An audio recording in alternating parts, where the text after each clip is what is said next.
advisory committee, so they're okay. They only got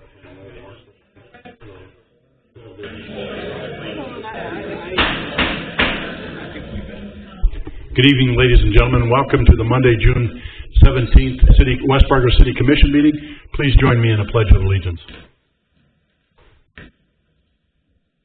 Pledge of allegiance to the flag of the United States of America, to the republic which stands one nation, under God, indivisible, with liberty and justice for all. Thank you.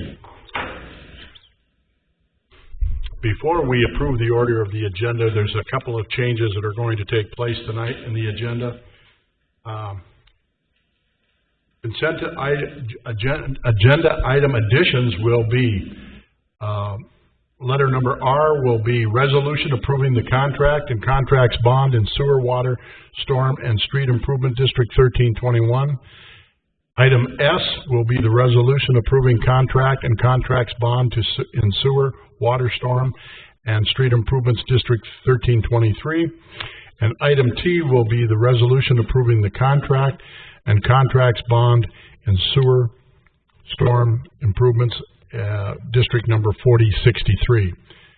In addition to that, we're going to move consent agenda item D to the regular agenda, and that will be item 9A after the city administrator's report. And also, we are striking from the consent agenda item L, gaming site authorization for the West Fargo Hockey Association's games to be conducted. The reason for striking that is that the fairgrounds is county jurisdiction and not city jurisdiction. So, commissioners, with those changes, what's your pleasure? I move to accept the changes. Thank you, Commissioner Olson. Is there a second, please? Second. Commissioner Jurdovic seconds. It's been moved and seconded to approve the order of the agenda with the amendments as outlined. Is there any further discussion? Seeing none, we'll proceed to vote. All those in favor, please signify by saying aye. Aye. Opposed? Motion carries. Thank you. Next order of business is item C, approval of the minutes of the June 3rd, 2019. They have been distributed, pages 3 through 5.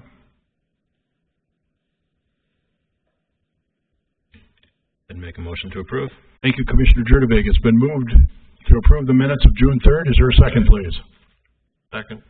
Commissioner Brad Olson seconds. It's been moved and seconded to approve the minutes as distributed for June 3rd. Is there any further discussion? Hearing none, we'll proceed to vote. All those in favor, please signify by saying aye. Aye. Opposed? Motion carries. Next order of business is the building permits. They have been distributed for your review.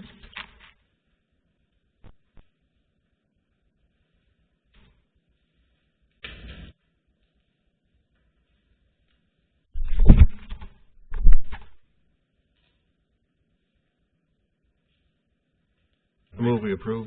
Thank you, Commissioner Olson. Is there a second, please? Second. Second by Commissioner Jurdovic. Been moved and seconded to approve building permits as distributed Monday, June 17th. Is there any further discussion? Being none, we'll proceed to vote. All those in favor, please signify by saying aye. Aye. Opposed? Motion carries. Thank you. Next order of business is a consent agenda. I will remind you that item L has been withdrawn and item D has been moved to the regular agenda.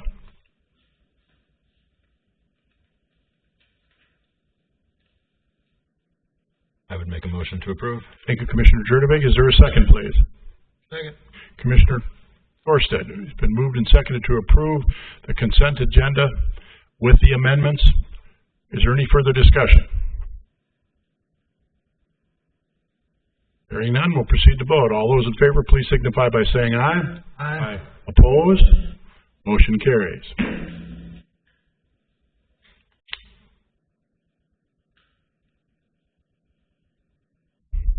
We'll now move into the regular agenda.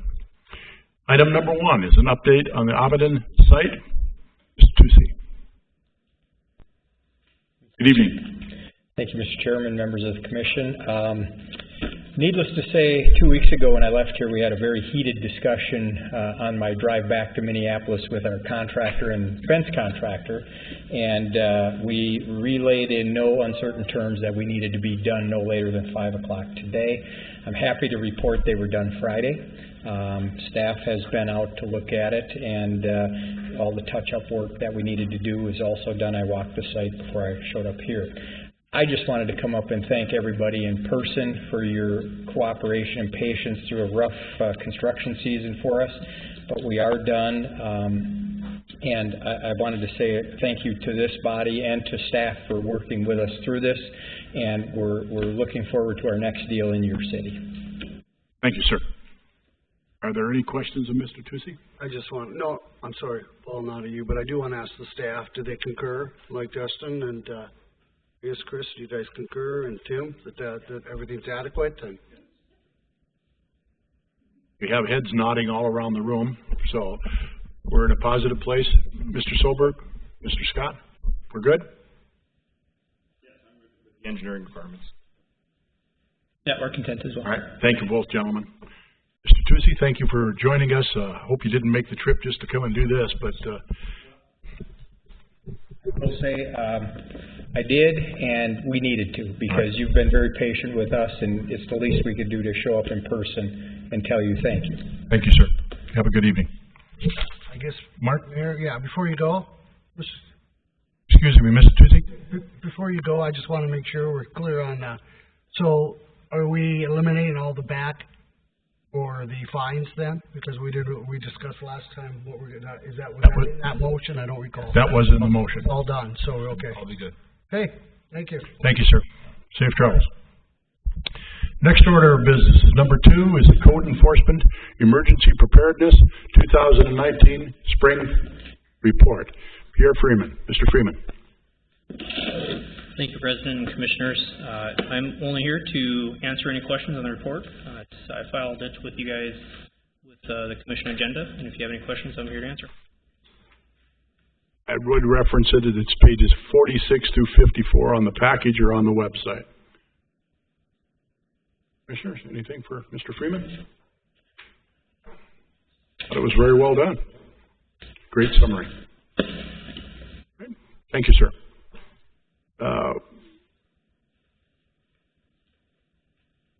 Is this an actionable item that we need to move on? No? No, okay, thank you.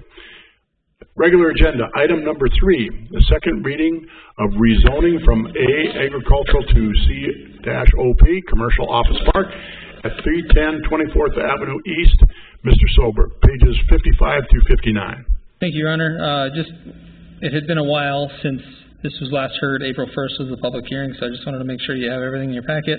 Nothing has changed. The property in question is sort of zoning in advance. The applicant here is selling the property, and in order to make sure that the purchaser will be able to develop what they want to, they wanted to rezone it to commercial office park.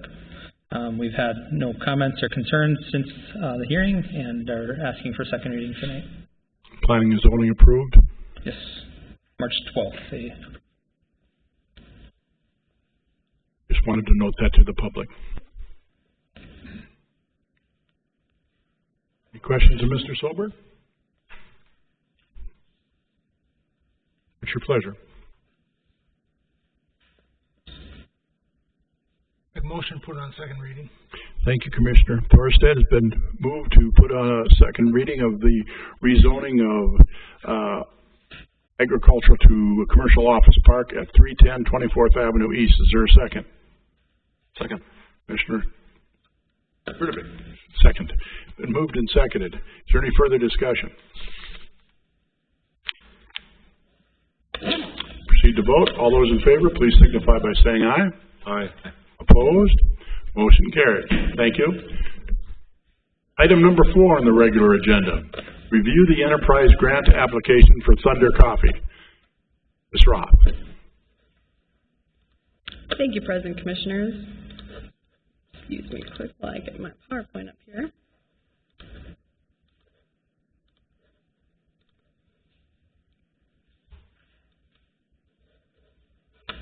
Okay.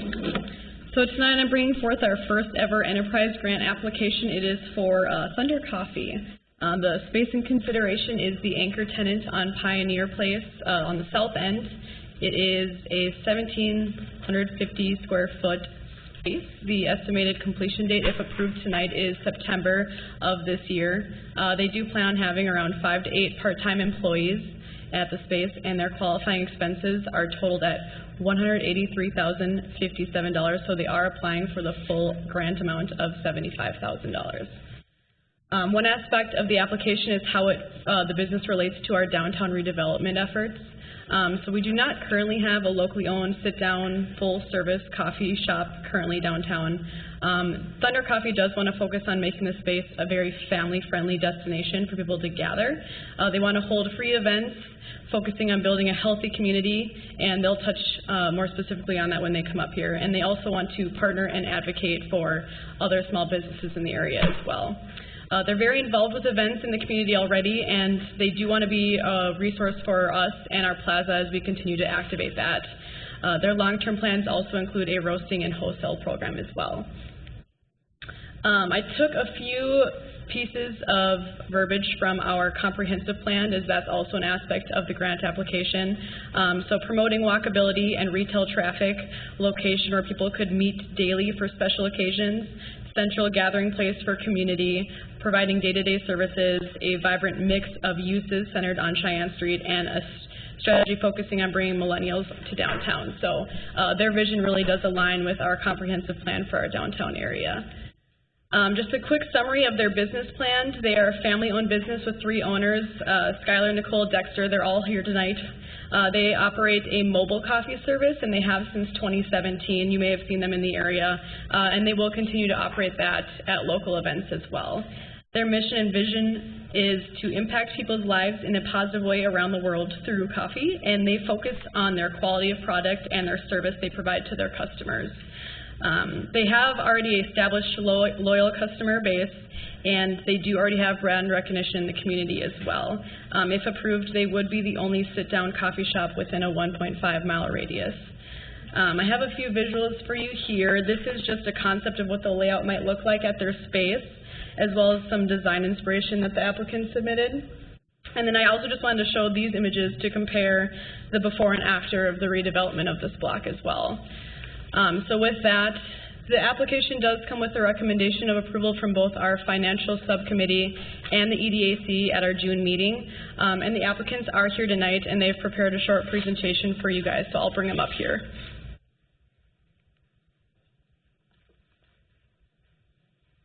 Good evening.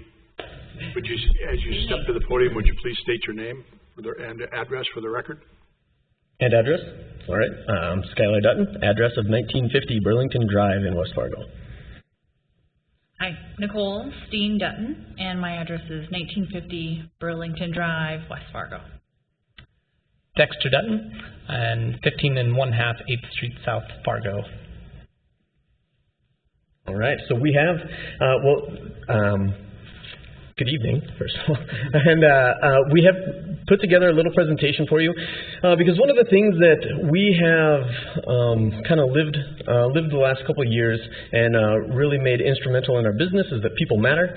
And because we believe that way, we think that you should know who we are, where we came from, and how we got to this point with our business, and a little bit about how we see that we fit within the city of West Fargo. So look, we already introduced ourselves. We are a family business. Dexter and I are brothers, and my wife, Nicole, got talked into coming along on this journey with us.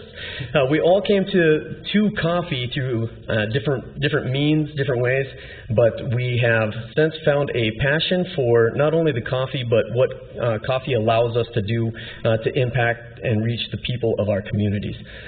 So I'll go ahead and get started with, well, I guess I'm going to pass it off to Nicole because she's the first one up here, and she can explain how she came to coffee. Good evening.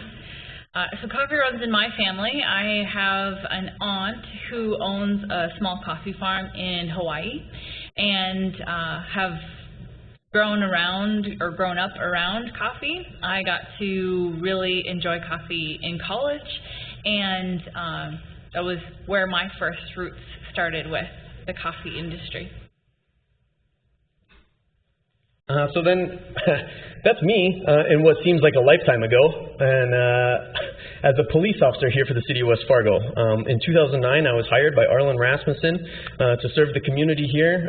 Did that from 2009 to 2013, but overall was in law enforcement, serving the city of Grand Forks from 2004 to 2013. So my first introduction to what coffee was working night shift, and it was either the coffee that got left on the burner all night or coffee from the gas station, and I was not very impressed with it.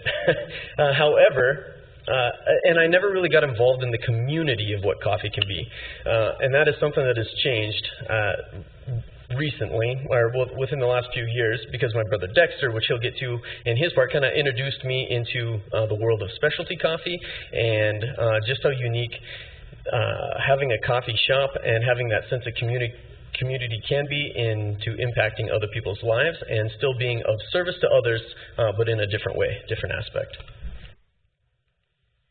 How's it going, y'all? That picture right there is me about 4 years ago, a newly minted barista at the Perfect Blend coffee shop in Ada, Oklahoma. I fell in love with coffee immediately after frequenting that coffee shop, spending way too many dollars on lattes there, and got pestered into becoming a barista there. After which I just completely fell in love with it, started making connections with some baristas in Oklahoma City, and became part of the executive council on the Barista Guild of Oklahoma City, where I started talking to Skylar about how great coffee is, how there's a great community behind it, and how it tastes better than most of the stuff that he's ever drank. So that led us up to 2016, when he came up to visit me and made me one of these methods of coffee. These are all pour-over methods. That is not the scope of this conversation, but needless to say, one drink of what good coffee can taste like, and I was hooked. I was in, and so that led to me looking for places within Fargo to go and get this type of coffee, this type of service, and experience that atmosphere of community. And left me feeling a little shortchanged, because the only places that you can get this type of coffee and service are all located in a very small neighborhood or district in downtown Fargo. There was nothing convenient either where we were living at the time, no other way to get to a shop like that. So that got me to thinking that there was room in the market here in Fargo, West Fargo, Moorhead for another coffee shop. Our initial vision was to start a coffee shop, and we started pricing everything out, including rent and equipment, and immediately decided that we should do a mobile business instead. It proved to be far more cost effective for us at the time, and we ended up diving headfirst into it. Dexter came up here and really did some education with us on all the ins and outs of coffee, which helps with form that sense of community. And so he did not enroll in his senior year of college, moved from Ada, Oklahoma to Fargo, and he's been here for the last couple of years. And we started out with just that dinky little cart right there, which was very heavy to move, especially in the winter. And then we just decided to move that on the road. So July 7th of 2017, we operated our first pop-up, and since then we've really served coffee all over Fargo, Moorhead, West Fargo. Everything from Blue Stem concerts, the Red River Market in downtown Fargo, the West Fargo Street Fair. We've done some catering for corporate events at Caterpillar at their Riemann plant. We've just been all over the place, and we steadily built as we've gone along, to include adding different menu items that we didn't have access to, like an espresso machine, nitro brew coffee. We've got all of that equipment now, and throughout from 2017 to 2018, we continued to grow. In 2018, we got to do some really neat stuff, all again throughout the area. But one of the best things we got to do is, and we'd be remiss if we didn't note this, that we did have the opportunity to operate a coffee shop in North Fargo for a month to less than a year, about 10 months in North Fargo, and it didn't work out for reasons we don't need to get into, but one of the great things we did was we got involved with the community. And these are all pictures from events like that. The very top left, there's a row of three. The top one is we hosted a free event to the public with the American Foundation for Suicide Prevention to have an open discussion about mental health. We later did that same style of training with First Link, so we could get to know some of the local resources available in our community, and it was we packed the place both times with very little marketing. The second one there is Dexter doing some coffee education to a networking group. I think it's the Fargo Givers is the name of it. The bottom one, we did a latte art competition. The top right is us partnering with a couple other local businesses, Unglued Market and Proof Artisan Distillers, and we collaborated on an event there. And then the one on the bottom right is us with the winners of our first ever latte art competition, which is one of those events that really grows community and interest around coffee and its global impact. And then the one on the far left is us helping our friends over at DAC & Co.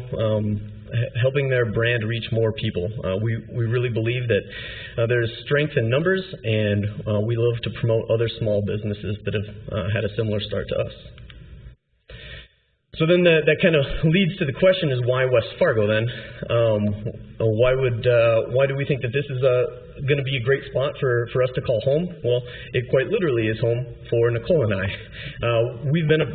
I've been a part of this community since 2009 when I moved here to work for the city of West Fargo. My kids have gone to school here.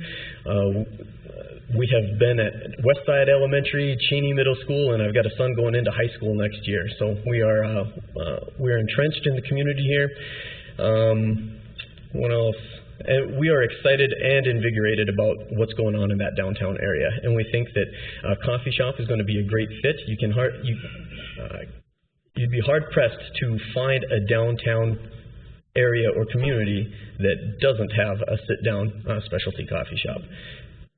One of the other things that has always been our motto, along with our mission of bringing positive impact towards people or impacting community through coffee, is to bring coffee and community to areas where it is not currently. And so that's why one of the reasons why we started with the mobile service, because we could go anywhere.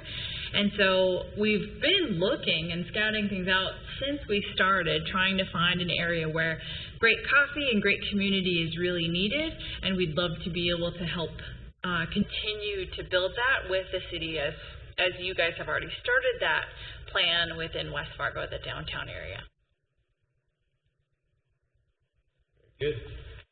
Just a few bullet points about why Thunder Coffee and West Fargo go together. We would love to be a part right here on the front end of establishing that downtown area, and then drawing people to that area to see that it's not the West Fargo of old. You know, if it's been a while since people have been to that area, we would love to be a part of what attracts people to this area and really allows it to flourish.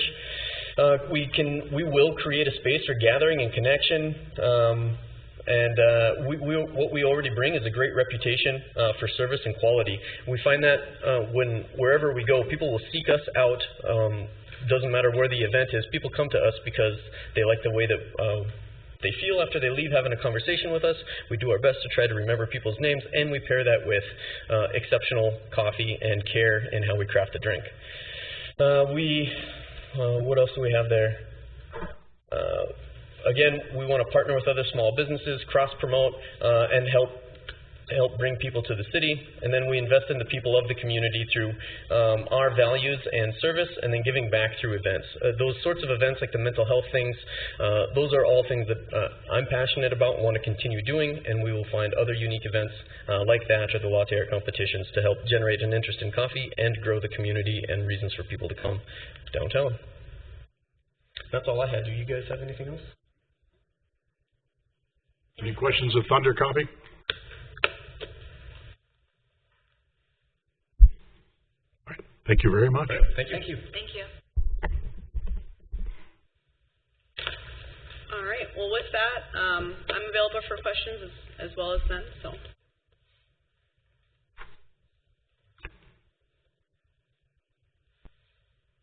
as you saw in the grant application, it is for the full $75,000. They meet all the criteria with regard to the expenses that will be incurred going into it.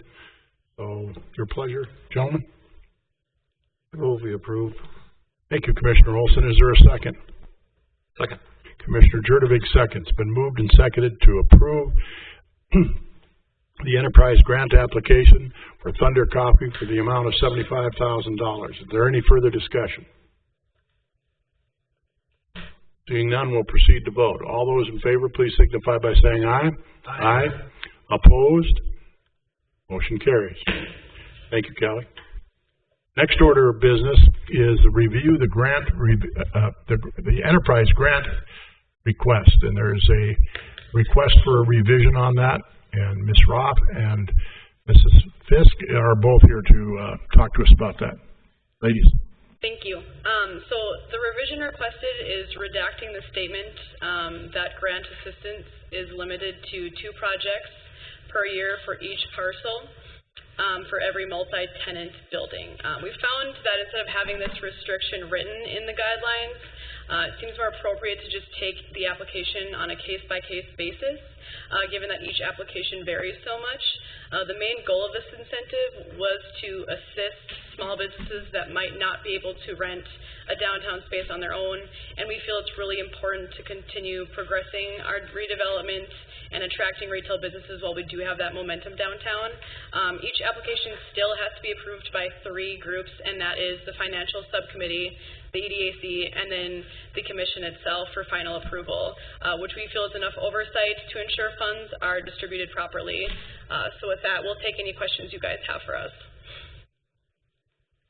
Please explain to my fellow commissioners your financial subcommittee. I thought that was very unique of what you've done there. Sure.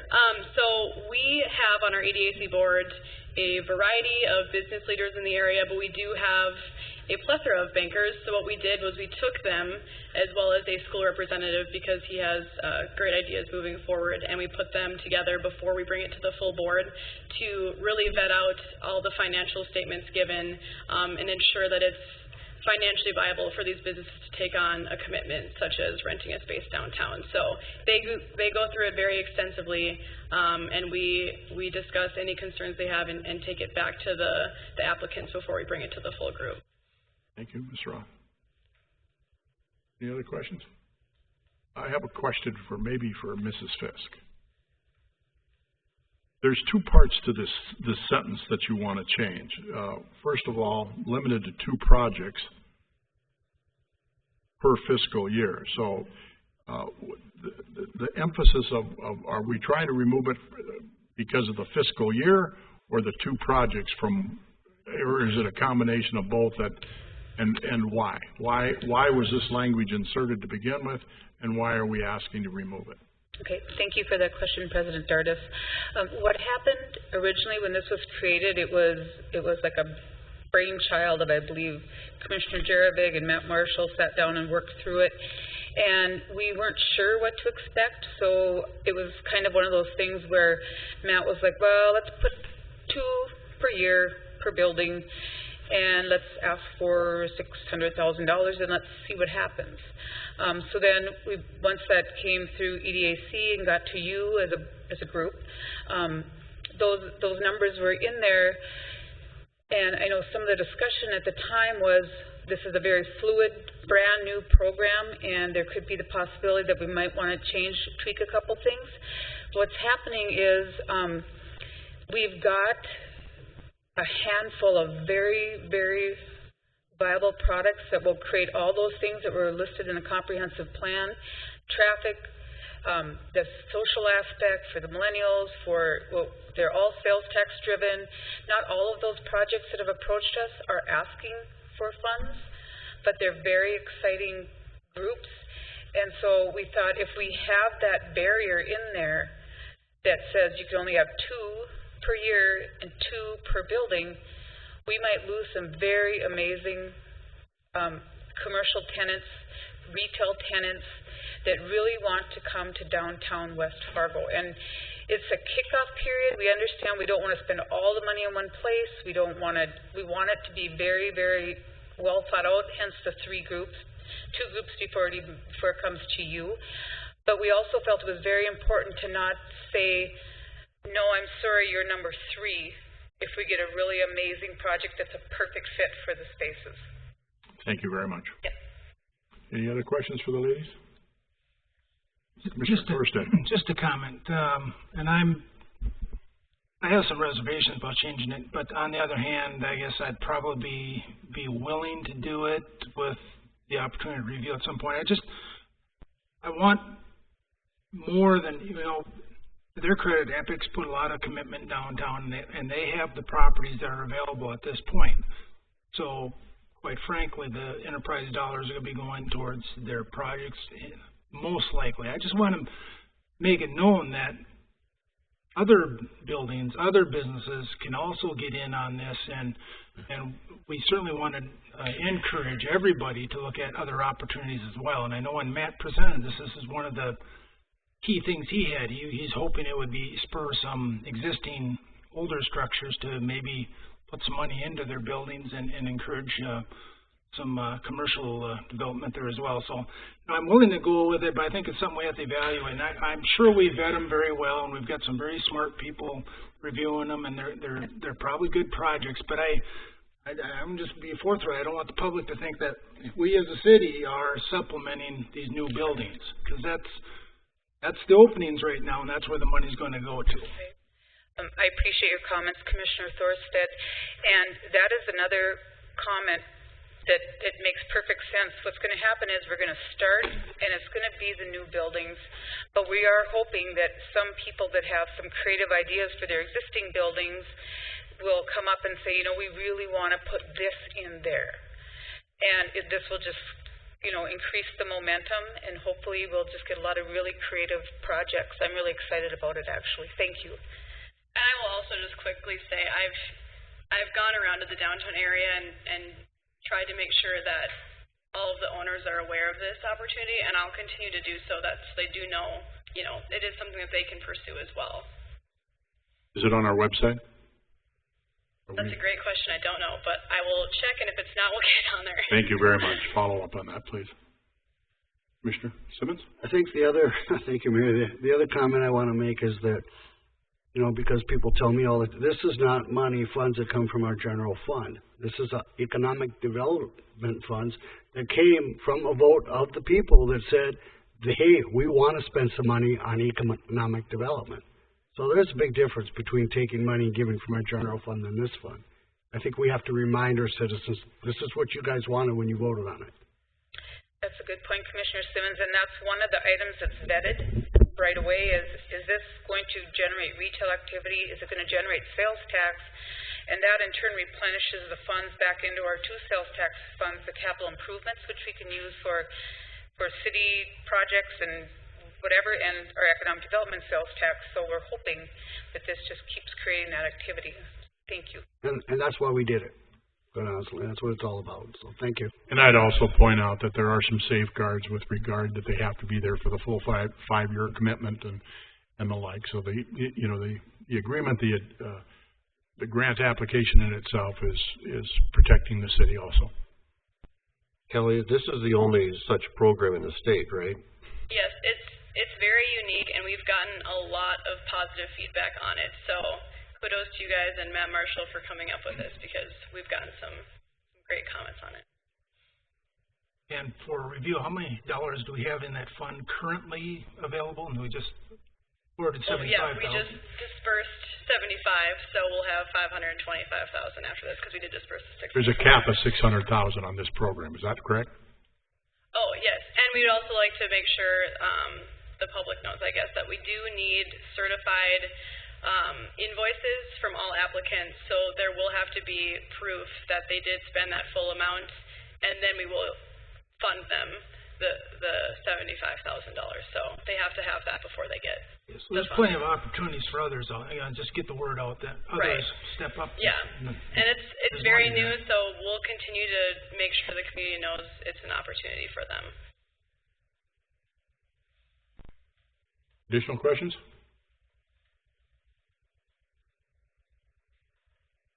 What is your pleasure on the amended enterprise grant application.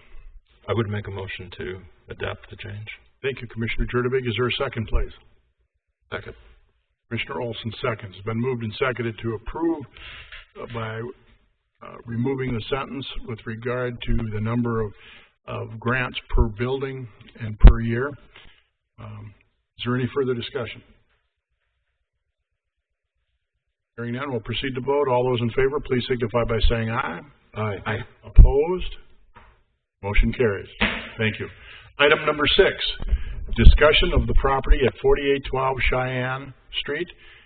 Deanna Schatz.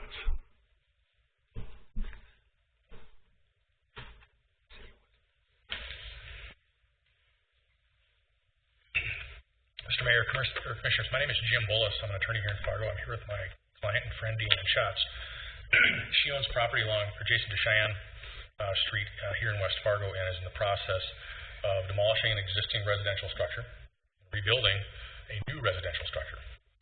As part of the city's requirements for a building permit, she had to plat the property, which triggered a sewer hookup fee, which has dated back to 2001 when the city of West Fargo threw a life preserver out to some developers then just south of town who couldn't afford a sewer.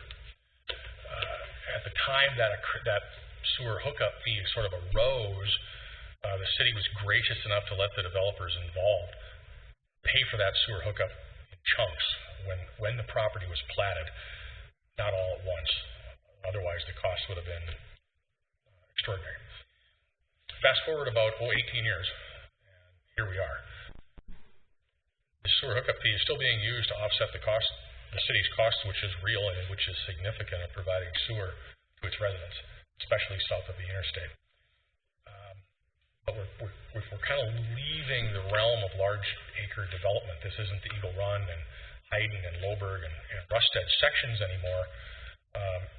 And it's sort of hitting a situation where I think maybe it's having some unintended consequences. I want to talk to the commission about that a little bit. Ms. Schatz, there was a single-family home on this property. It's about 7 acres. She knocked it down. She's going to build another single-family home. The sewer hookup fee would be about $24,000 per the city's guidelines for a single-family residence. And the guidelines are based on an acreage, correct? It's based on the square footage, Your Honor, the acres that's developed, which make great sense for Eagle Run and the Wilds and the rest of the developers who are developing property. But now it's sort of hitting some unequal, I would say in my mind at least, unequal or unequitable situation where you think about Nelson Acres. Those are 5-acre lots, but they're all platted. If those people hook up, they wouldn't have to pay a fee. They're not platting. Or, even Danny Schatz, when that gentleman hooked up the sewer, there was no sewer hookup fee because his property, he didn't plat it. And it's a situation where we're kind of getting down to smaller chunks now of property, and maybe staff needs to take a second look at this and look at the number of hookups and maybe adjust that fee so it's a little more equitable. This is a situation where this particular property owner is going to incur substantial special assessments. Cheyenne is extended and it's going to incur quite a bit from the first Cheyenne road that's just now wrapping up. An additional $24,000, and I do not mean to take away from the value of that sewer service the city is providing, but it's a lot of money, and for a single-family home that might not be an equitable solution. That's what we wanted to bring to the commission's attention. We don't have staff is sort of stuck here in a position where this is the guideline and they're going to enforce it until someone says gives them some direction to look at it. I'd like you to give such direction, perhaps. Thank you, Mr. Bullis. Questions from the commissioners? Schatz, would you like to say anything? Well, I can see obviously the backdrop for this and how it got created, but I'm one house, so I don't. If I had to replat it to develop it to build homes on it, or the magnitude of Mr. Bullis or Mr. Burning or any of those people that are developing communities, which I'm not, I totally understand it. But I feel like there's some gray area to, if you have to replat it to get the building permit, maybe it was under the understanding the replatting was done for future development of the space into multi-homes. I get it. But if I have to replat to get a building permit for one home, moving forward, is that fair to me or to somebody else that buys acreage at their choice that can, and if they want to replat it, to pay that fee. I don't know if it's language that needs to be changed. I've asked for the language from Tim. I don't know that it's kind of vague. And it's just based on the replatting, the issue that it was replatted. So I have no problem paying my fair share, but I feel like this might be an opportunity to move forward and change some verbiage for those of us who don't plan to redevelop it and move it into, putting 10, 12, 50, 100 homes on it. It's one residence. Thank you, Mr. Schatz. Commissioner Dardis? I have one comment. One of Mrs. the Fisk. I'm sorry. One of the examples that was used was the Schatz property along 32nd Avenue. That is not connected to our city sewer. So that isn't. I mean, they don't use their sewer or storm. I don't think. You couldn't get it there. They had to put in a pump or a substation to get it to them, right? If I misspoke, I'm sorry. I thought that was 30 seconds. Commissioner Simmons. Thank you. I just have one question. You keep talking about single-family home, and I understand that, but how many acres are you sitting on?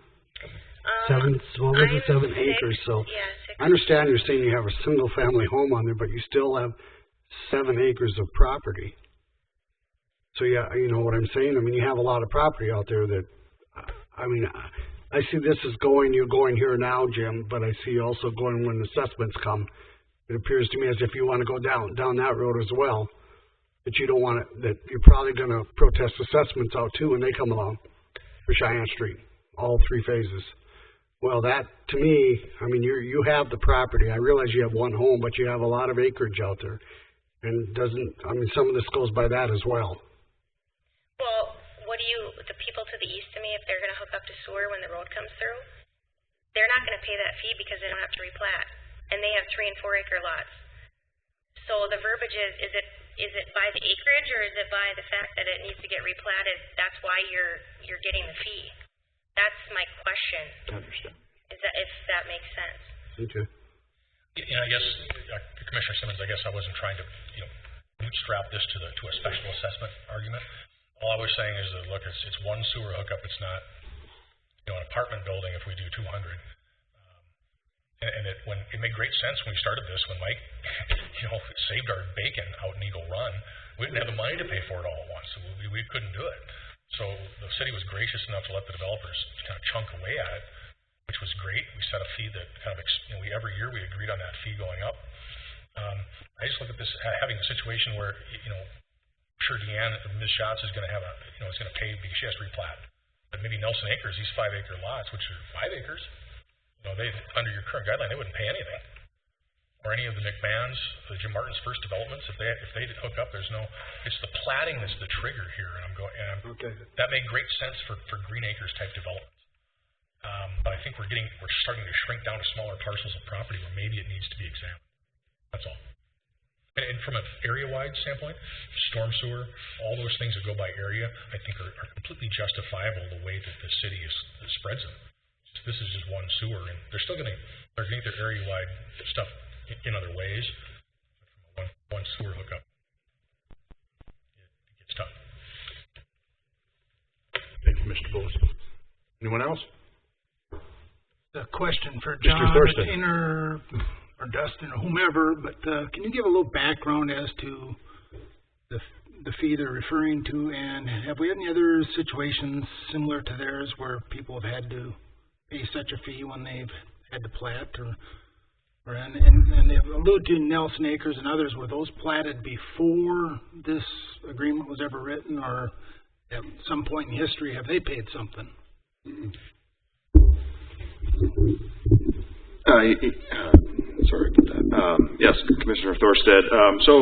To start with your question of the examples that Mr. Bullis referenced, Nelson Acres, McMahon Estates, and so on and so forth. Some of these areas were annexed in to the city as platted developments. So if and when we were to provide sewer service out there, there would be inequities of not having that trigger method of charging them a hookup fee. So if anything, I could see where staff would kind of regroup and look at how do we deal with that situation if and when it comes? But that conversation would certainly be more of a, we revise this language to account for parcels that are platted currently that were annexed in, and making sure that they would still pay their share of a hookup fee when that time comes. The other part of your question was, are there other areas that have been platted and paid this hookup fee? And the answer is yes. That, you know, as properties are platted, we assess this hookup fee, and it's a method of paying, as Mr. Bullis brought up, that it's a method of paying the capital cost and then extending the sewer south of the interstate. So I can't think of a specific example where a single family dwelling on 6 or plus more acres basically platted to put up a single family structure. I can't think of that particular example aside from the one right to the south of this, the Tevier addition. I believe that's about a 10-acre parcel, and a similar situation where the primary residence that was existing is being removed, and they're building a new single-family primary residence. I can't confirm whether or not they paid the hookup fee, but I would imagine they did. Mr. Solberg, are you aware of that knowledge? I saw you nod your head. Yeah, Tevier Edition did pay the hookup fee. Did pay it? Did pay. Thank you, sir. Yeah, Tim or Dustin, either one. So, is the hookup fee based on the individual home, or is it based on, again, the land size? Mr. Chairman, Pardon? we do charge a Southside Sewer hookup fee to every subdivision south of I-94. It's based on precedence with each subdivision, and there's a rate that was established back when it was first bonded, and we use that rate. It gains in value every year, so any subdivision that occurs south of I-94 pays it, and every subdivision has paid it. We're unable to find that there's an established ordinance that created this. Simply the special improvement district that created that Southside sewer station, and then each subsequent plat since then, it's been a condition of plat approval. So to continue with the precedence, that's what we've followed. For clarification, Mr. Solberg, so Wilds 1, 2, 3 through 11, each of those plots for Wilds number 1 paid one hookup fee? Yes. Okay. So we are talking multiple houses, obviously, in a given plot. Could be 100 homes. Yeah. Okay. Is this something that the commission, do you think that we need to review this and think about it and not make a decision this evening, but have a more in-depth conversation with staff to understand the historical part of it and understand the potential ramifications of what this might lead to? You know, for public knowledge, Mrs. Schatz is going to be my neighbor. I live right across the road from her. And, you know, I do think that there is some inequity here. I would agree. But at the same time, if it was all developed for a long-term plan on the acreage, then I'm torn with this. I really am. I think that it makes sense unless that, you know, the developers, or in the case of these individual homeowners with the large parcels, we need to require a signed agreement that they'll not do that, and if it is, then the next owner has to pay the hookup fees or something like that. I think it warrants additional conversation, in my opinion. I don't know how you folks feel. Mr. Silber? Your Honor, if I could just make one quick statement to add to your discussion. If they pay it today, it'll be cheaper than if they pay it tomorrow. So if there's a condition that they don't have to pay today, but they pay in another day when it subdivides, if it subdivides into 2 lots, are we going to have that same argument versus if it subdivides into 100 lots? So we haven't made that distinction for density. It's been simply area. Okay. So. Thoughts? I guess I have a couple of questions, Mayor. One question is, did when you bought the home, because you haven't owned it that long, correct? July. Were you aware of the hookup fee when you purchased the home, that there would be anything? I was told I needed to pay the hookup fee to get a building permit. At this meeting, probably September, October, which I did not because I was asking for the verbiage this whole time and just haven't done anything with it. So, but I can't get a permit unless I pay the fee. So I have not started construction. My neighbor, Mr. Chambers, did pay the fee because he could also not get a permit without paying the fee. So he went ahead and paid the fee. John, I guess I would definitely take some recommendations from the staff at this time, and maybe is this something we should I agree maybe with the mayor, we should maybe put this on hold at least for tonight and discuss this, or is this I'm a little confused with the acreage and the way we're doing it, like Jim said. I realize, Jim, when you started, no, you don't have to stand, but I was just basically coming onto the board prior or after that, and so I realized we had to put all the water, the pipes out there, and we took a big risk, and that's why we worked with you guys to pay that bill. But at some point, that bill must be coming to an end or getting close, or, are we still, Tina, are we still in?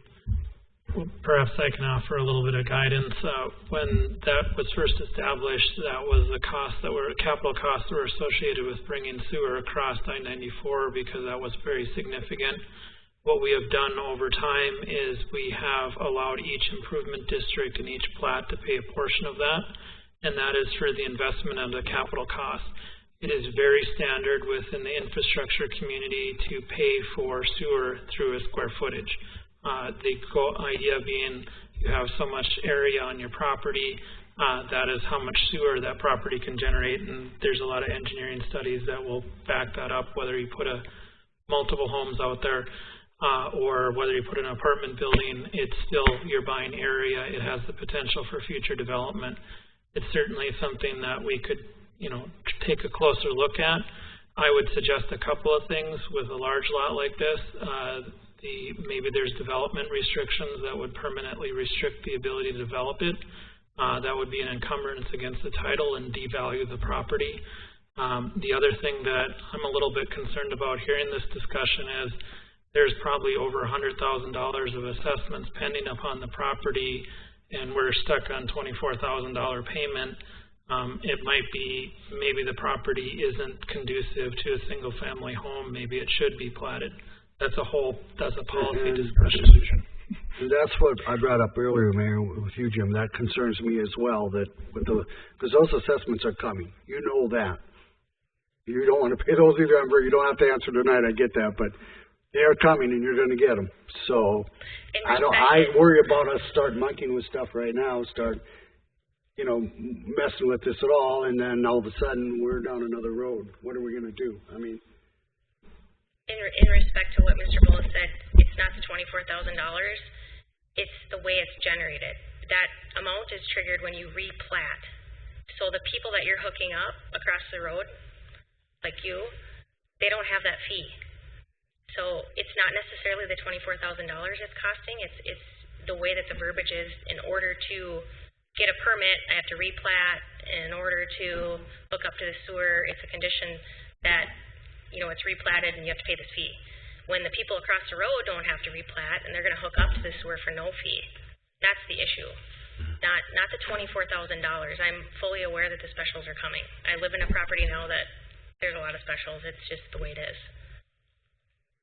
Mr. President, if I may, and Scott, I'll kind of revisit my point that I made is, if anything, it would be appropriate, I think, for staff to revisit this particular requirement specifically because we do have large properties in town that are platted, that were annexed in, but at some point in the future, we'll need to hook up to a city sewer, and we don't have that mechanism in place now to have those areas pay their share of this capital cost or capital investment. So, if anything, I think where you were leading to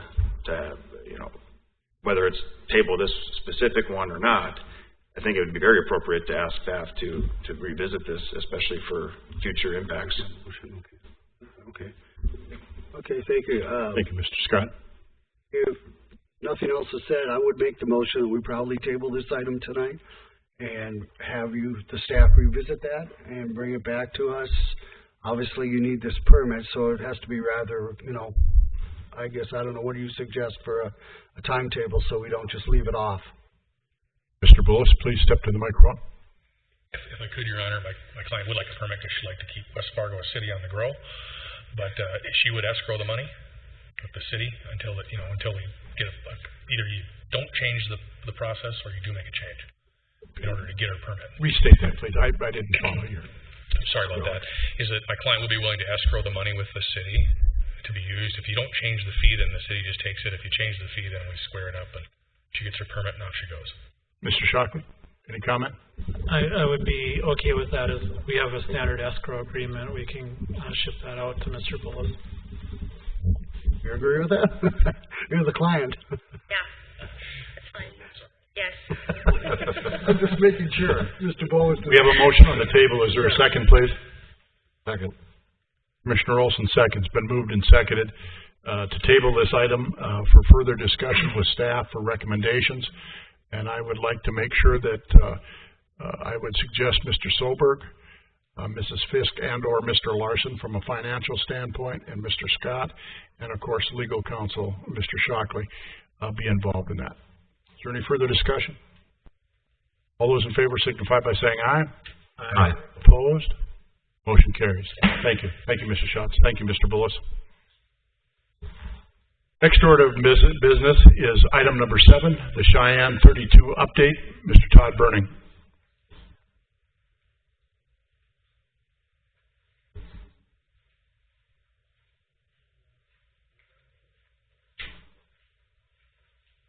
Good evening. Kelly's going to run it for me. Well, first of all, thanks for having me. I updated you on the parking ramp, I don't know, 2 or 3 months ago. And so I'll give you an update on that, and I'll give you an update on the development, but specifically the plaza. As we're getting ready we have certain bogeys we have to meet before we can start that process, as we did with our agreement, I don't know, a year ago or so.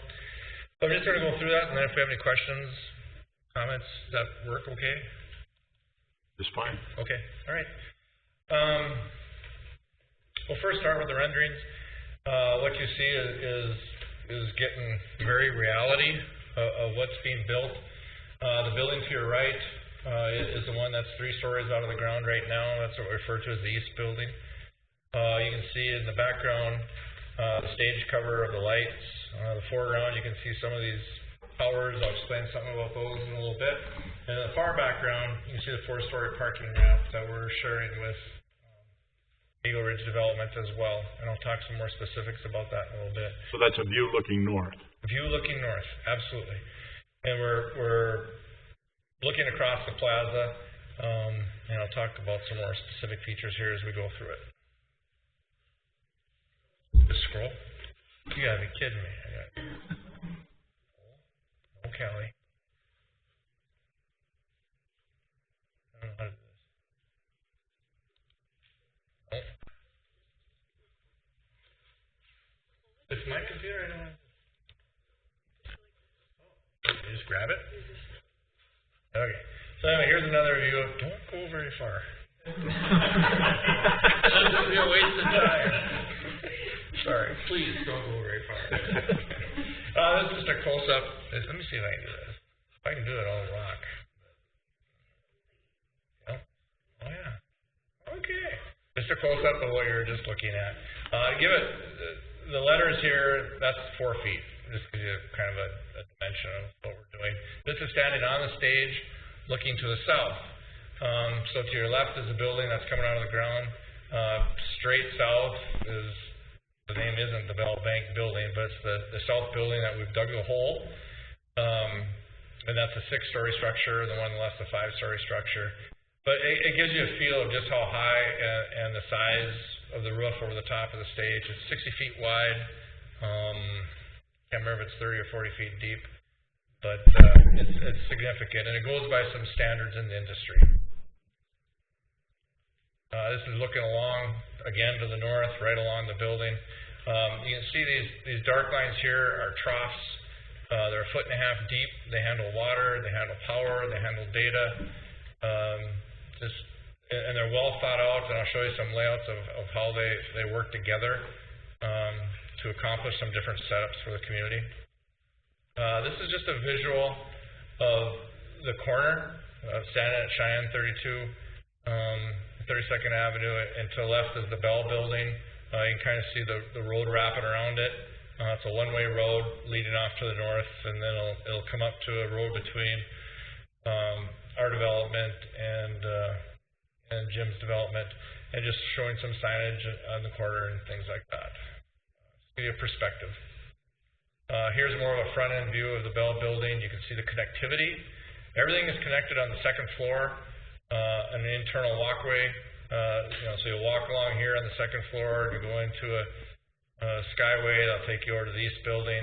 So at the end of the day, you could live as far north as the fire station and walk all the way to this building as far south as you can, all enclosed, basically. Jim's going to connect across the street, and I'll show you some of that as well. So it's pretty cool how we'll have 400 or 500 units really under one roof, sharing parking, sharing amenities. This is the Bell Building, kind of standing over by the arena, the entrance into the arena. This is their drive-through, shows the road, one-way road. Vacant lot here right now, that's what we refer to as the West Building. That'll come up probably next fall, and then the parking ramp in the back. So just give you some scope. This is the East Building, showing the different patios. It's kind of interesting. They had a 5 people on a patio in Grand Forks, and it fell. And of course, in the lease says it can only handle one person. Ours is a little different than that. We're expecting our patios to be overloaded, so you can see them more inset than hanging over the edge, like some other ones are. And this is the connecting link to the parking ramp. Right through here is the access behind the stage. You can see the stage there. And I'll show you, there's a closer up of that as well. Okay, so I'm done with this. Nice click up here. This is the parking ramp. This is looking south over the top of it. Just gives you, I just want to give you guys very realistic. We've combined lots of different images and CAD files or Rivet files or whatever they are. All 4 of these things are being built. The parking ramp, that'll be 4 stories tall by September. And the hard part of that is done. We've gone down into the ground 80 feet. Now we're coming out of the ground. You can see the roof of the stage, and then of course the south building and the east building. So it gives you a perspective. And this is just from Sheyenne looking west. You can see the roof stage is as tall as the 4th story of the parking ramp, and then connectivity over to the parking ramp from the east building. This green area here will actually be another building over time. That's why you see a firewall here on the parking ramp. And then there'll be another image I'll show of it. Then the skyway goes across over to Jim's. Okay, the next is a little, can I blow it up a little bit? Still scroll. Okay. These are right off our construction documents. And I might breeze through a couple. I might have too many in here, but I just grabbed some to give you an idea of the scope and what's going on. Just a little bit better images than the renderings. These are real. This is what's out on the street being bid right now, and a lot of it's already back. I mean, we know what our budget is. We know we're tracking just fine. I think maybe remembering that the project of the parking ramp and the plaza is about $15 million with our TIF district, and Jim's, he's contributing to it as well out of his project. And we're tracking. The parking ramp is on budget. We're doing the plaza in 2 phases. The phase to get all the infrastructure in so that we can start programming it June 1 of next year. It'll be done this winter. And so that'll be phase 1, and phase 2 will be some more FF&E items that'll plug into this. So we're just taking one step at a time, working through the process.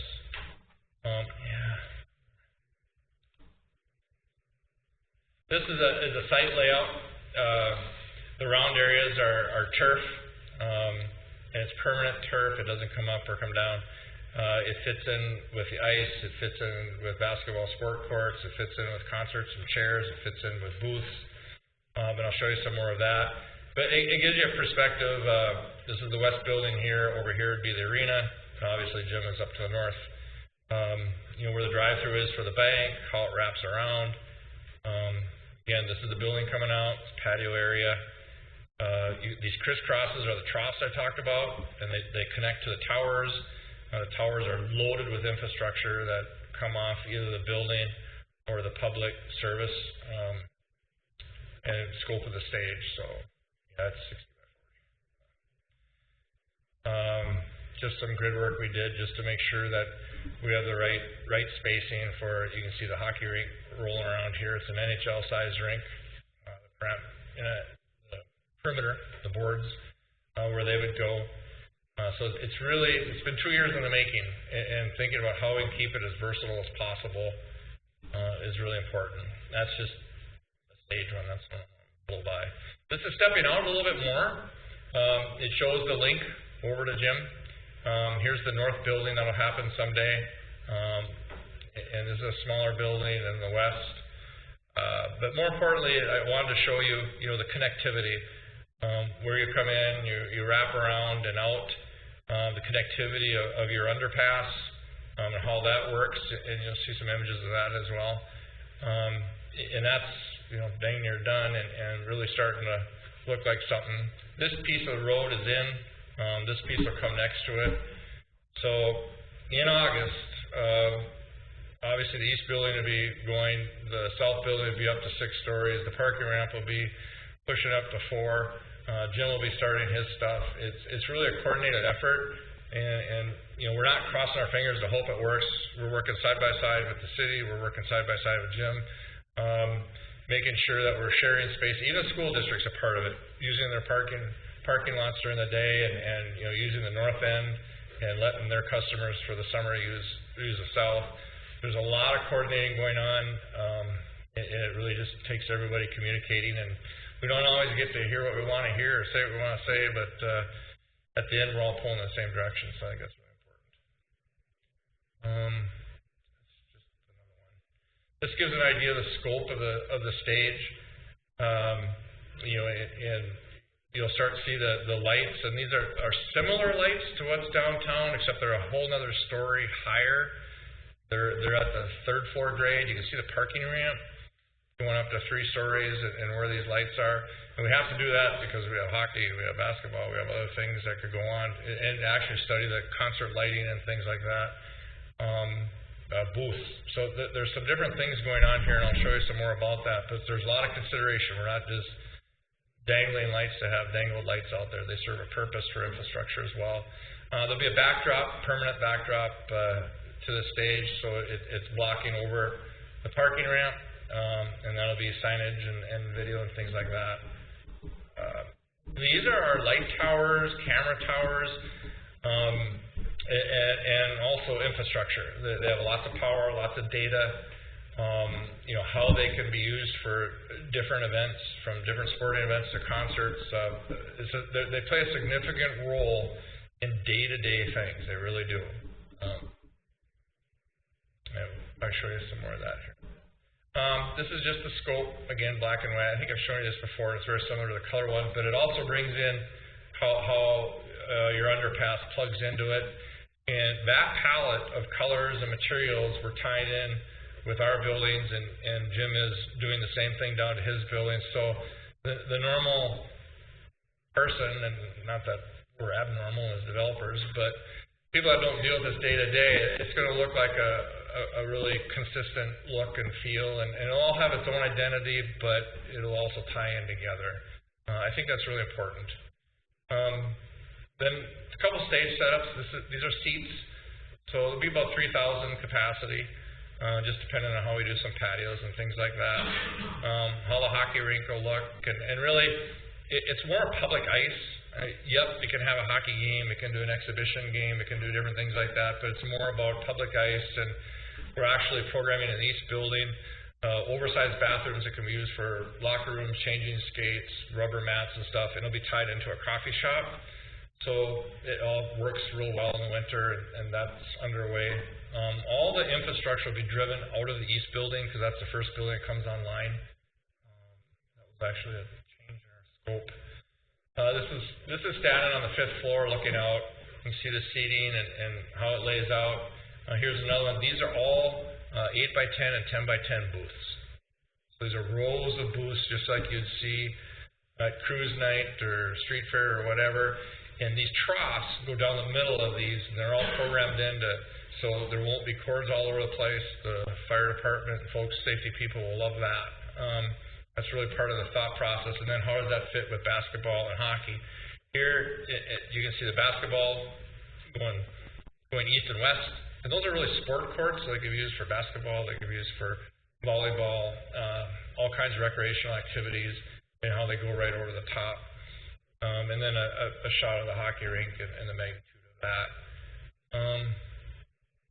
This is just a shot of these different towers and how they're used and where they're at. And there's 6 of them total that just divide up. And there's some more detail of that. And they'll have lights on them. There's house lights all the time. You don't have to have a special event to turn on the normal sound, the normal lights. I haven't used the word sound enough, and that's a big deal of what we're doing.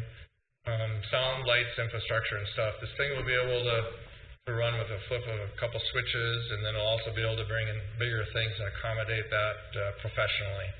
To keep the cost down is really what it's about. This is just another shot of really everything, normal house lights, strand lights, how it fits. I'm trying to give you guys a scope of what's coming. I don't want to use my word, it's going to be cool, because I use it too much, but it will be. It'll really be a neat asset for the community, and that's really what it's all about, is getting this thing programming. And that's what we talked about 2.5 years ago. I was talking to Mark earlier. It was November 2.5 years ago that we started on this, and we started with these crazy ideas and trying to create an amenity for the community. And the parking ramp is going to be open. There's some overnight clauses of use of the ramp, but just during the day, normal days, it's customers, it's employees, and just people coming and going as you would in a community parking ramp. Just give some more. I think I'm towards the end here. Just some more scope on the size of this stage that's over 4 stories tall, and the lights at 3 stories, and then how it all plugs into here. So you can see the stage there. Remember, the top is 5 stories. So just gives you a size of scale, and the first phase is in that 3.8 million, somewhere in there, plus or minus some alternates, right on target. And the trigger for that is once we start on the foundations of the south, which is all being timed. So to give you some occupied dates, the parking ramp is tracking for November 1, which 2 or 3 months ago we talked about that, and that will be no problem unless God goes crazy on us. We'll be done with that. January 1 for the east building, that's an occupancy of that. South building will be about 13, 14 months from now, just depending on some things. We're just digging the hole, so we can't lock in totally yet, but we'll be able to here in a couple months. And then the plaza, all the construction side of it will be done by November. You'll see some steel finishes and some different things like that happen over the winter, but it has to be programmable and ready to roll by June 1. We don't want to mess with it in the spring. We want it to be ready to go, so we can get events in there and get stuff going in there for the community. That's kind of my 5-minute overview. I know I go kind of fast, but there's a lot of stuff to cover. But I can slow down, or if you guys ever want a one-on-one, or whatever you need, let me know. We're open book. Every Monday we have construction meetings about Cheyenne 32 as a whole. And I got a couple of points I want to bring up. In the cities of all of that, Dustin calls in, 3 out of 4 Mondays, and his part's actually kind of wrapping up because we're getting civil done. It's kind of nice. We're getting to the end of it, and it's not always been easy as we mesh all these things together, including Jim's side of the ledger too. And so that's on Mondays. Wednesdays we have very specific plaza meetings that are set in the same format, and we have Brian Reinert's involved from Land Elements and some other different people. We have a electrical engineer that's a specialist in venues out of Minneapolis. He's part of this. And then on our Thursdays, every Thursday morning, We meet with Tina and Callie and whoever else they want to bring along. Last week it was Dustin and Tim. Just the structured communication is so darn important because there's a lot of ad-lib communication as well, but we got to keep that structure going. We started that in January. Matt and I did, and it's worked out really well.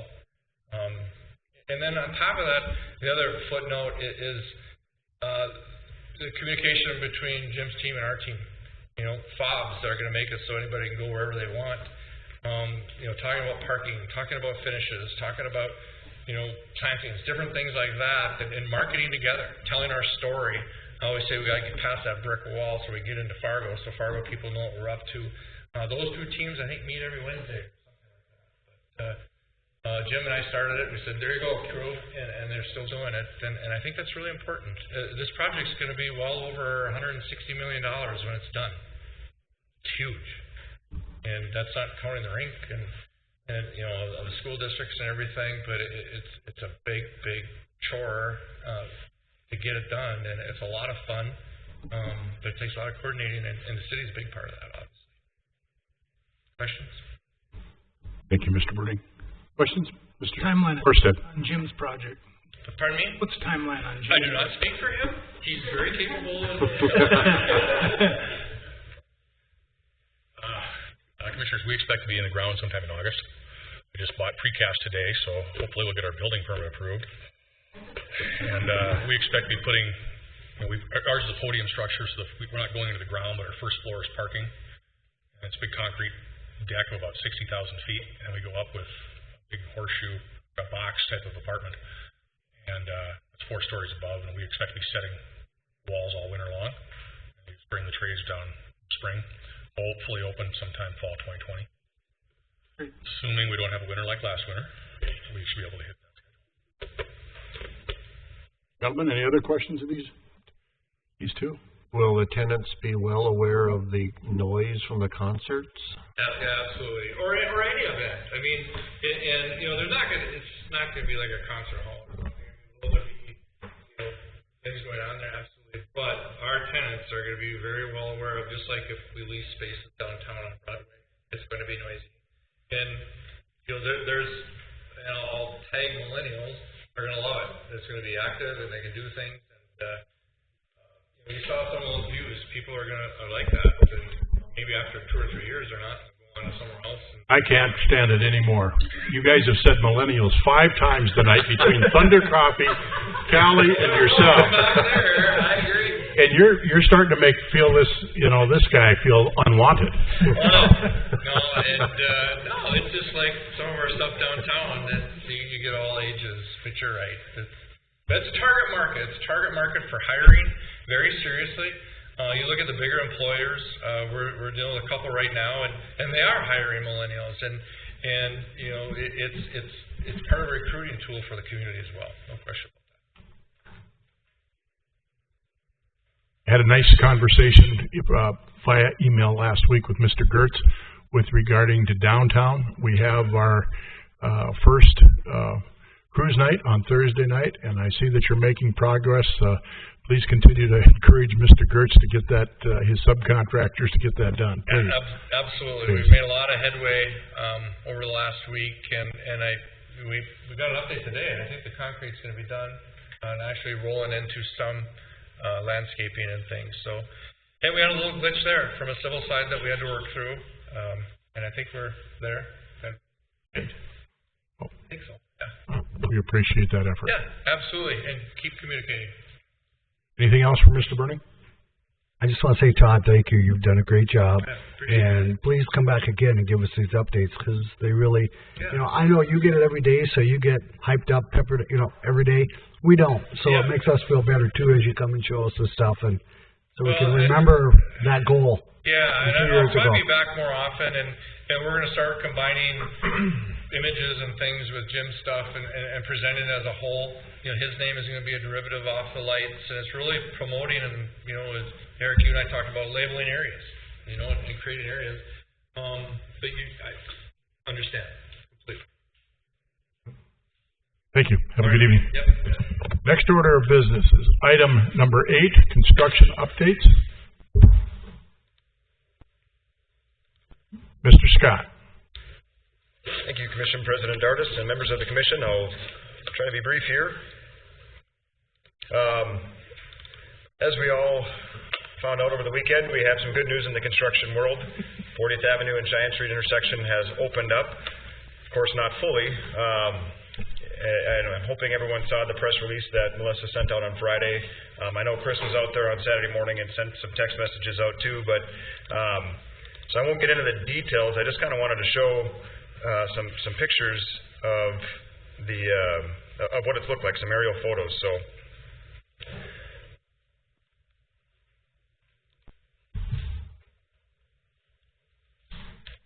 here we go. We got, again, the intersection's open fully to east-west traffic. We have the pedestrians are able to use the crosswalks on the east and west side of the intersection as well as on the south side.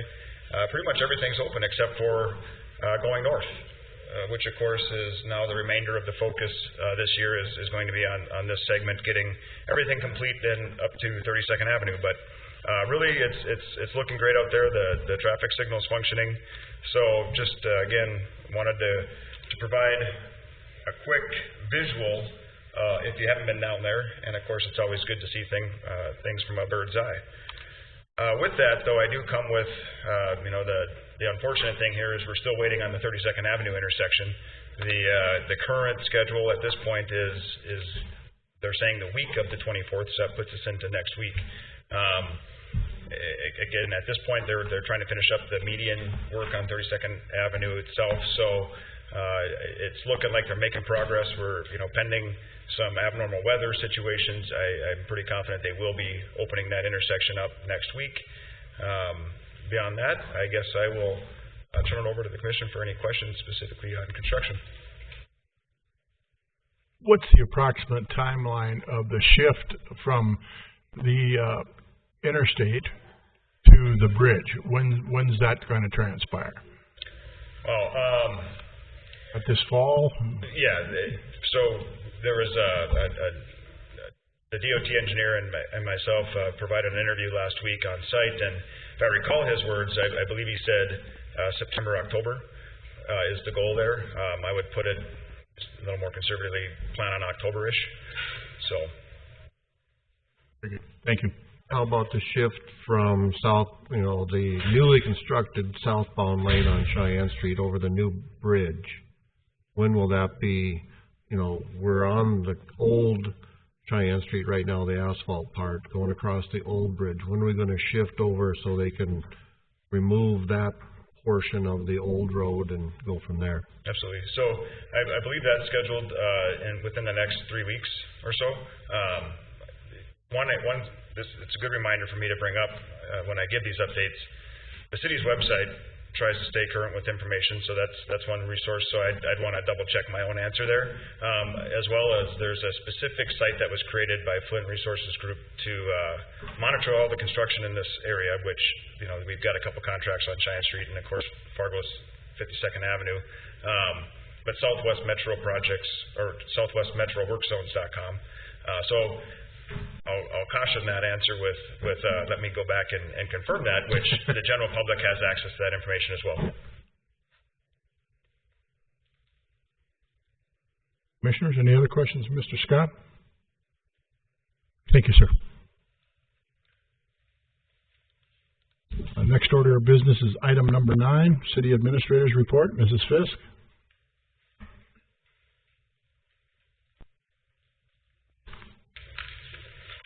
Good evening, Commission President and Commissioners.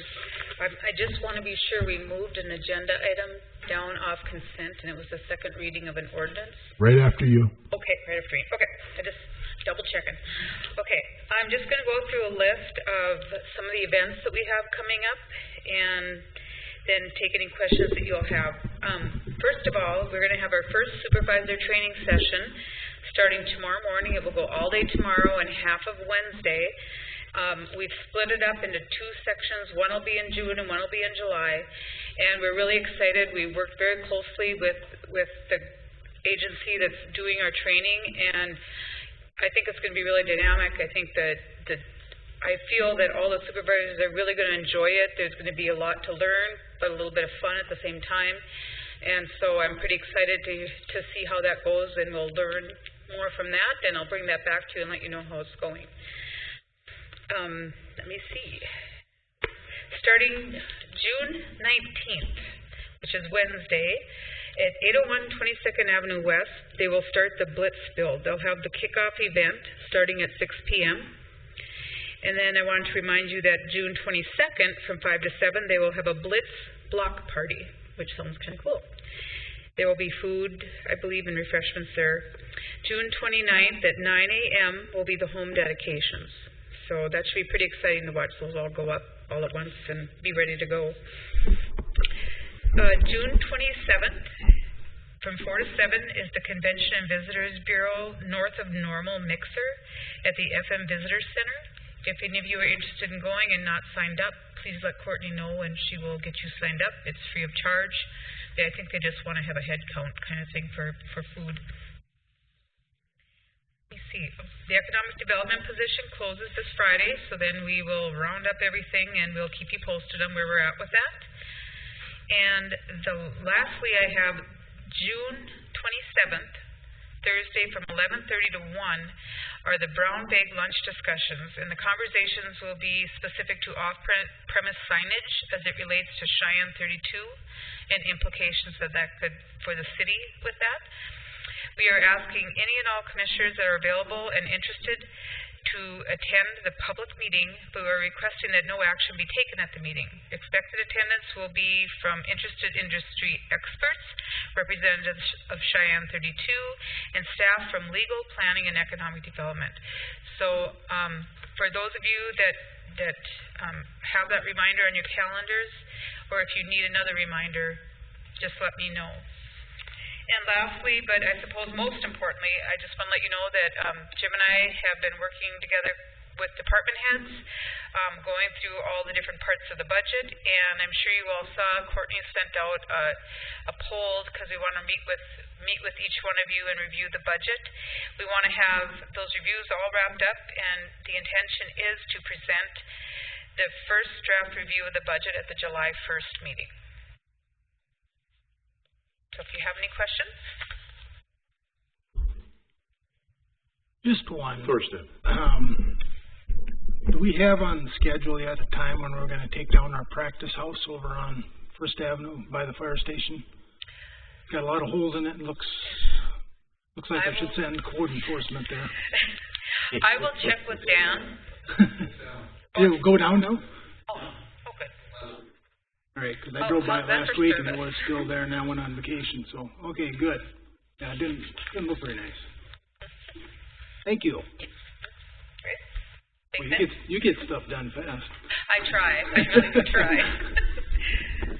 Anything else for me? Anything for Mrs. Fisk? Okay. Thank you all very much. The next order of business is the second reading of Ordinance 1121. Thank you, Mr. President, members of the West Fargo City Commission. Before you tonight, you have an ordinance, maybe a little bit of background about why you're seeing a second reading of it. From time to time, we go back and just double check to make sure that things are getting on the agenda. For whatever reason, the second reading of this ordinance did not get on the agenda last year. It is a cleanup ordinance. It was eliminating the visitors committee. Currently, the city has a city lodging tax in place. The ordinance isn't changing that lodging tax. The Fargo Moorhead Convention and Visitors Bureau has been using those funds for different events, and the city really hasn't been using the new visitors committee. And city administration had requested ordinance eliminating that. It got on the agenda for whatever reason. It didn't make it on the second reading. So tonight it's before you to get that cleaned up as a second reading. So it's a cleanup ordinance eliminating that. Tina can answer any of the administration items related to it. Thank you, Mr. Shockley.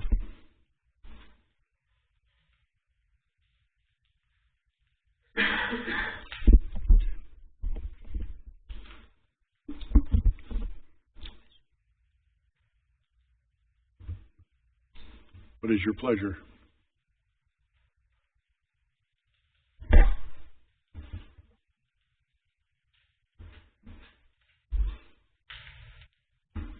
This is just more of a formality. I'm sorry, Commissioner President and Commissioners. This is more just a formality that we had started. Since we are sending our lodging tax over to the Convention Visitors Bureau, as John said, we don't have this particular committee anymore because we don't have the funds to support that committee. So, Tina, I'm sorry, I'm not saying anything because I'm a little confused as to what you actually want to do here. We haven't had the old visitors committee since we've done this. So this is just cleaning up, is that what you're saying, cleaning up that paperwork? This is getting rid of the visitors committee. You are now the tourism and events committee. Right, we really don't have a visitors committee anymore. I know, that's what I'm saying. We used to have a visitors committee. 25 years ago, I was on that committee. Yeah, and it only changed. And so this is just cleaning up that. We're not changing anything. Nope, you're absolutely correct. Okay. The commission still has to do the actionable item to accept the second reading. I see. Okay, so I'll make a motion to accept that. Thank you, Commissioner Simmons. Is there a second? Second. And moved and seconded to approve the second reading of Ordinance 1121. Is there any further discussion? Hearing none, we'll proceed to vote. All those in favor, please signify by saying aye. Aye. Opposed? Motion carries. Thank you. Next order of business is the City Administrator's Report. We did that already. And so then we go to correspondence. Mrs. Fisk, do you have anything for us? No, I do not. Did you get the information that I put in your message box today about the Aeronautics Commission with regard to some grants?